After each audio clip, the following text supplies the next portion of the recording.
نام مولانا کی آئے گا۔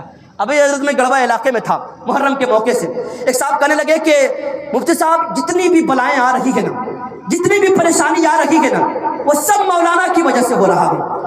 میں نے کہا کہ وہ کیسے؟ کہنے لگے دیکھیے نا، محرم میں ڈی جے بھی نہیں بجا دیتے ہیں لوگ، ڈی جے بجاتے ہیں لوگ منع کرتے ہیں۔ میں نے کہا اچھا اور کیا ہے؟ کہا کہ ہم فلاں جگہ پہ یہ کام کرتے وہ بھی نہیں کرنے دیتے ہیں۔ میں نے کہا کہ بہت اچھے آدمی سے آپ نے مسئلہ پوچھا ہے۔ میں نے کہا کہ اگر آپ کی نظر میں اگر کوئی مولانا گناہگار ہے، توجہ چاہتا ہوں ذرا، اگر آپ کی نظر میں کوئی مولانا گناہگار ہے تو مرنے کے وقت یہ وصیت کر دیجئے گا کہ میرے جنازے کی نماز کوئی مولانا نہ پڑھائے، کیونکہ اگر ظاہر سی بات ہے گناہگار مولانا جنازے کی نماز پڑھائے گا تو نماز کہاں سے ہوگی بھائی صاحب؟ چونکہ آپ نے تو سب دن مولانا کی برائی کی ہے، سب دن تو ایک مولانا کی غیبت کی ہے۔ یاد رکھیے گا اللہ کے رسول صلی اللہ علیہ وسلم کا فرمان عالی شان ہے، فرماتے گئے کہ آنے والے دور میں علم اور علماء کو اٹھا دیا جائے گا۔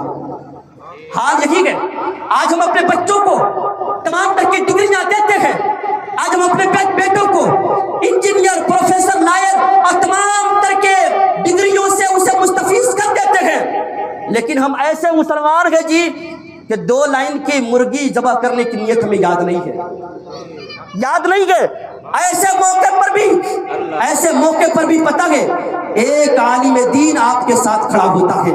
لوگ میں نے دیہاتوں میں دیکھا ہے حضرت کہ لوگ دوڑے لے کر کے آخر موقع پر مرغی کو لے کر کے مسجد کی طرف بھاگتے ہوئے نظر آتے ہیں۔ جلدی نکلیے امام صاحب، مرغی انتقال فرمانے والی ہے۔ انتقال اگر کہیں خدا نہ خواستہ مرغی اگر انتقال کر جائے تو سارا قصوروار مولانا ہے۔ مرغی اگر مر جائے قصوروار مولانا ہے۔ صدر صاحب کے دروازے پہ جا کر کے عرض کریں گے آپ کے امام صاحب کی وجہ سے آج میری مرغی مر گئی ہے، اس مولانا کی چھٹی ہونی چاہیے۔ میں آپ سے پوچھنا چاہتا ہوں کیسے کیٹیگری کے مسلمان آپ ہیں؟ 2 لائن کی دعا یاد نہیں ہو سکتی ہے؟ اتنا آپ نہیں پڑھ سکتے ہیں بسم اللہ اللہ اکبر؟ یہ دعا نہیں پڑھ سکتے ہیں آپ؟ علماء بیٹھے ہوئے ان سے پوچھئے گا جس نے بسم اللہ اللہ اکبر کہہ کر کے مرغی کو حلال کیا وہ مرغی حلال ہو جاتی ہے۔ لیکن یہ طریقہ آپ نے سیکھا ہی نہیں ہے۔ علماء کی برائی کرنے کے لیے آپ کے پاس ٹائم ہے، لیکن طریقہ سیکھنے کے لیے نہیں۔ کسی نے کہا نا کہ اگر علماء عالم جو ہے یا مولوی جو ہے اونٹ پہ جائے، مولوی پیدل جائے ہمیں منظور ہے، لیکن مولوی بائک اور کار چلائے ہمیں منظور نہیں۔ مولوی ہمارے بچوں کو پڑھائے، مولوی ہمارے جنازہ پڑھائے، مولوی ہمارے نکاح پڑھائے، مولوی ہماری نمازیں پڑھائے ہمیں منظور ہے، لیکن مولوی کہیں پروگرام جائے ہمیں منظور نہیں۔ مولوی صدقات کا حلوہ کھائے ہمیں منظور ہے، لیکن مولوی خود اپنے گھر میں حلوہ پکائے ہمیں منظور نہیں۔ آج کے قوم کا رویہ ہے۔ ابھی میں 2 دن پہلے حضرت میں ایک ویڈیو دیکھا تھا ایک مولانا کی کہ ایک امام صاحب جو ہے صرف اس لیے ان کی چھٹی کر دی گئی تھی، صرف اس لیے کیونکہ وہ ایک صاحب کیا اس نے فاتحہ نہیں پڑھا تھا۔ ابھی آپ نے دیکھا بھی ہوگا وہ ویڈیو، سیوان کا ویڈیو حضرت بتا رہے ہیں، سیوان کا ویڈیو ہے کہ ایک صاحب سے فاتحہ نہیں پڑھے تھے اور وہ بھی گھر جانے سے پہلے جن کے یہاں فاتحہ خوانی تھی اسے پوچھ کر کے گئے تھے کہ میں گھر جا رہا ہوں۔ وہ صاحب کہنے لگے کوئی بات نہیں امام صاحب آپ چلے جائیے، فاتحہ خوانی ہے نا، کسی بھی پکڑ کر کے فاتحہ کروا سکتے ہیں۔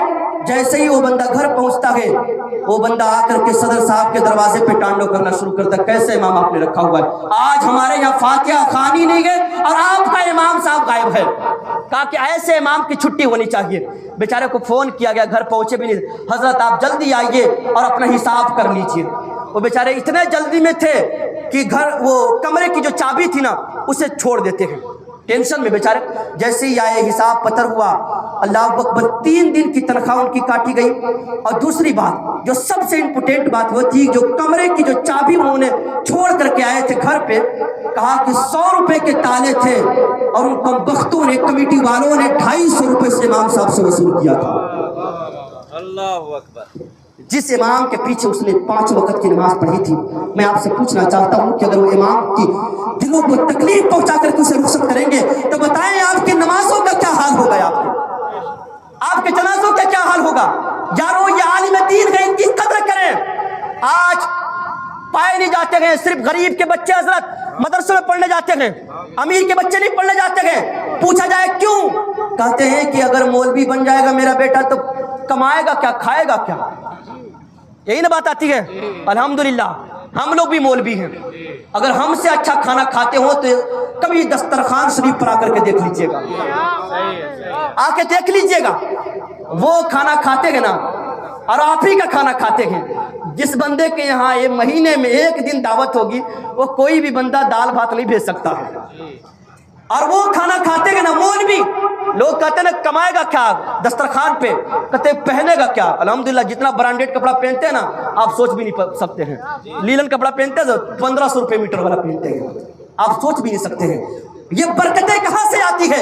یقیناً یہ شریعت مصطفیٰ صلی اللہ علیہ وسلم کی پاسداری کی برکت ہے کہ رب قدیر نے ان مولویوں کے 8000 تنخواہ میں وہ برکتیں رکھی ہے کہ جو 50,000 کماتے ہیں نا وہ بھی اتنے ٹھاٹ باٹ والی زندگی کبھی نہیں گزار سکتے ہیں۔ لوگ کہتے ہیں نا لیکن حضرت غریبوں کے بچے صرف مدرسے میں پڑھتے ہیں، آج امیروں کے بچے کیوں نہیں پڑھتے ہیں؟ میں آپ سے پوچھنا چاہتا ہوں۔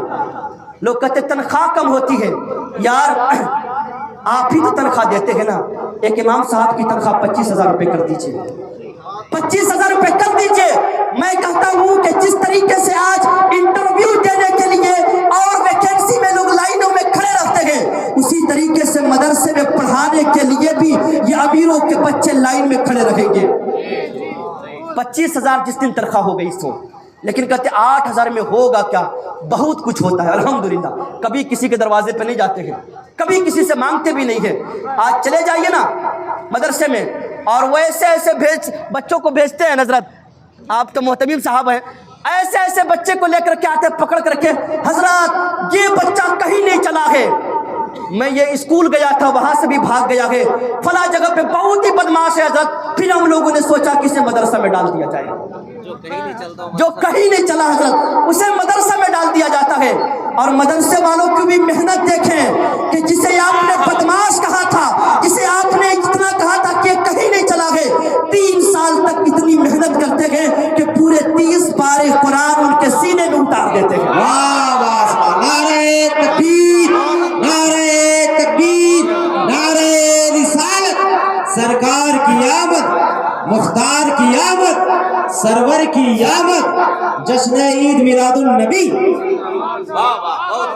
یہ علماء کی محنت ہے، 3 سالوں میں 30 پارے مکمل، اور اس کی برکت یہ ہوتی ہے آپ اپنے کانوں سے ملاحظہ فرماتے ہیں کہ جب وہ حافظ قرآن رمضان کے مہینوں میں کھڑے ہوتے ہیں نا تو بغیر دیکھیں وہ 30 پارے آپ کے سامنے پڑھ ڈالتے ہیں۔ یہ کس کی محنت ہے؟ اور پتہ ہے مکتب میں بھیجتے بھی ہیں حضرت، ایسے ایسے بچے کو بھیجتے ہیں نا، قسم خدا کی ہم لوگ بھی مدرسے میں رکھتے ہیں، وہ چھوٹکن بچوں کو بھیجیں گے، اس حال میں بھیجیں گے کہ نہ اس کے منہ دھلوائیں گے نہ ناک صاف کروائیں گے، دونوں ناک سے نالی بہ رہی ہوتی ہے، 2 تھپڑ مار کر کے سیدھے مدرسے کی طرف بھیج دیتے ہیں، جاؤ کم سے کم 2 گھنٹہ مولانا کا دماغ کھاتے رہو۔ حالات یہی ہے۔ اب پھر یہ کہتے ہیں کہ 2 سال سے ہمارا بچوا پڑھ رہا ہے مدرسہ میں، آج تک یہ سروں قرآن سے اما پارا میں نہیں گیا ہے۔ شکایت یہی آتی ہے نا، 2 سال سے میرا بچہ پڑھ رہا ہے، 2 گھنٹہ میں کیا پڑھے گا جی؟ اور اس حال میں بھیجے گے کہ 4 پنہ ادھر سے پھٹا ہوا ہے، 4 پنہ ادھر سے پھٹا ہوا ہے، اور سیدھا سیدھی الزام مولانا پہ۔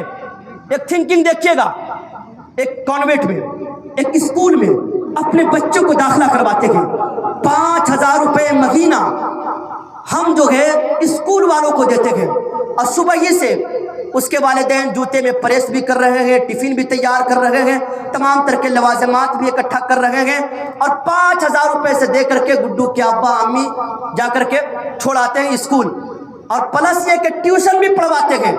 وہاں اگر اس کا بیٹا فیل ہو گیا تو کہتے ہیں کہ میرا بیٹا پڑھنے میں بڑا کمزور ہے۔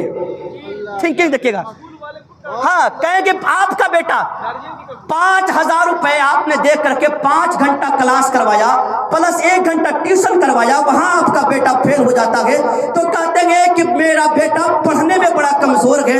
2 گھنٹہ آپ نے مدرسہ بھیجا، وہاں آپ کا بیٹا نہیں پڑھتا ہے تو کہتے ہیں پڑھانے والا بڑا کمزور ہے۔ یہی نا بات کہتے ہیں جی، پڑھانے والا بڑا کمزور ہے۔ یہ دوہرا رویہ کیوں ہے؟ بچہ تو وہی ہے نا کہ آپ وہاں جانے کے بعد آپ کا بچہ مائنڈیڈ ہو جاتا ہے، افلاطون کا شاگرد ہو جاتا ہے، سقراط کا کوئی شاگرد تو نہیں ہو جاتا ہے نا، بچہ وہی گا جی۔ اور کم سے کم اس بچے کی اہمیت پتا گئی آپ کو؟ اس بچے کی اہمیت یہ ہے کہ جب وہی بچہ اپنے گھر سے نکلتا ہے، وہی بچہ اپنے گھر سے مدرسے کی جانب نکلتا ہے، اس بچے کا مقام یہ ہے کہ رحمت کے فرشتے اپنے پروں کو اس بچوں کے لیے بچھا دیتے ہیں۔ سبحان اللہ۔